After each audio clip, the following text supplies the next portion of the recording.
it happened like this, you see. He didn't realize it at the time, of course. He was standing in his bathroom, very normal, something he'd done every morning for most of his life. And he was looking at himself in the mirror in the bathroom, and in particular at this object in his hand. And I mean, he had done this hundreds and hundreds of times, but he couldn't admit to the awful conclusion that this object that he was holding in his hand didn't have a name. Bound to have a name, but he couldn't think of what it was. And anyway, even if he'd known its name, he wouldn't know what to do with it. And there he was, just looking at it and looking at it. And it seemed that this object of mystery didn't have a name. He searched, but it seemed that he couldn't put a name to this object he had in his hand. And I mean, he'd done this so many times. But where the name should have been was a blank. A total blank.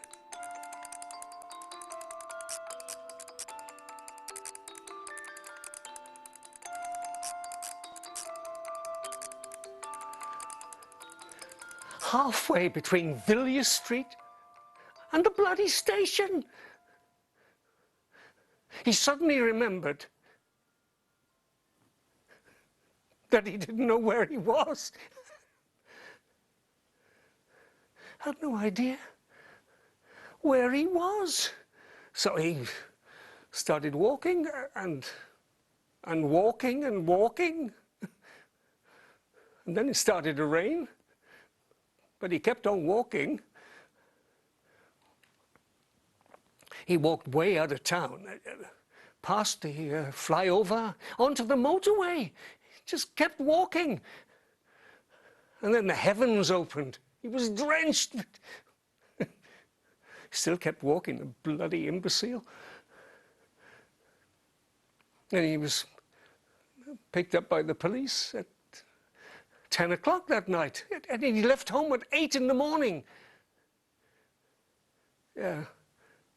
He was eating custard creams. Biscuits, yeah. Custard cream biscuits in this little spa shop in Port Talbot. Only he hadn't gone through the formality of paying for them. And that's how the police came into it. They brought him home, and after they'd gone, his wife, Maya, she threw her arms around him and said, "Where have you been? Idris, where have you been, for God's sake? You've been away all these hours." And I said, "I just got lost, okay?" But I saw the look of worry and concern in her eyes. I said, "I just got lost, so don't fuss."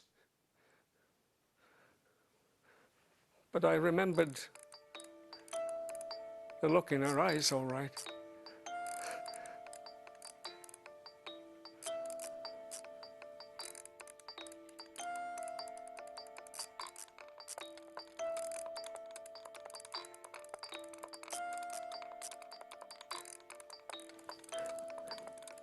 Meyer, his wife, she started putting post-it notes on everything.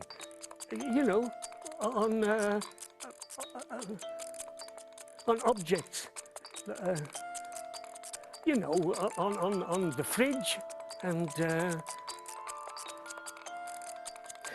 you know, on the telly and on the kettle to help him remember things. He pretended for Meyer to keep her happy, but they didn't really help at all.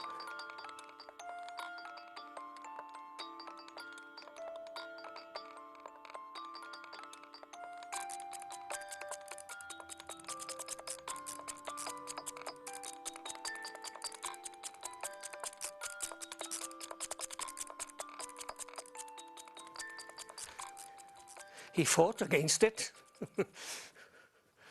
Oh, yes. Yes, he fought against it, all right. He told himself, you see, he said, Idris,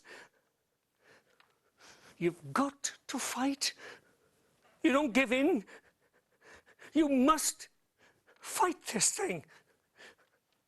You must fight to remember things. You've got to remember things. You've got to keep remembering things. Bloody things. And he did. He waged his war. Remembering things and against words. And poor Meyer, she just kept a silent watch over everything. She would hold him by his hand like a small child when they were going out shopping for things with no names and in places without memories.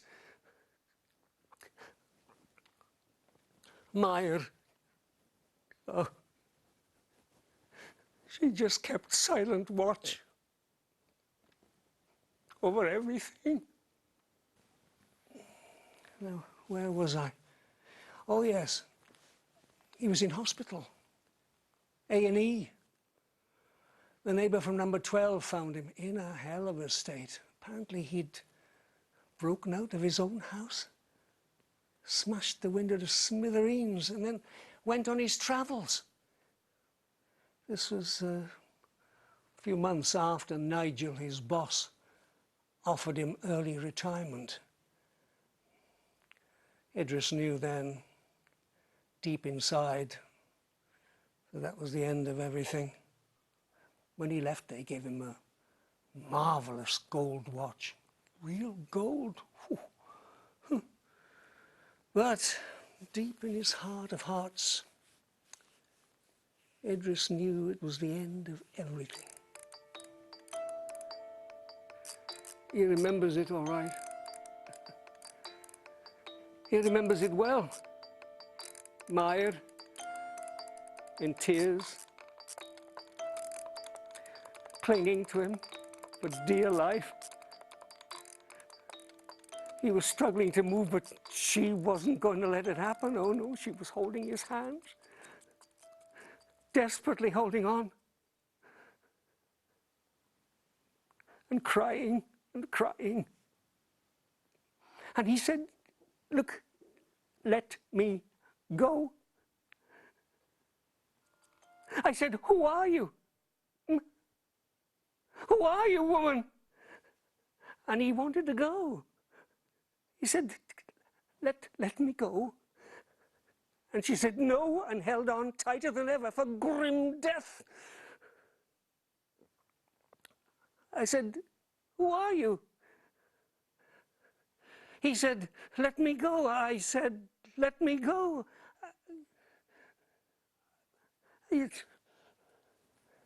But she still clung on. She wouldn't let go. I said, look, I've got to go. Please, let me get away. And she said, where, Idris? Where do you want to go? And I couldn't answer her, could I? Because I didn't know where to go to.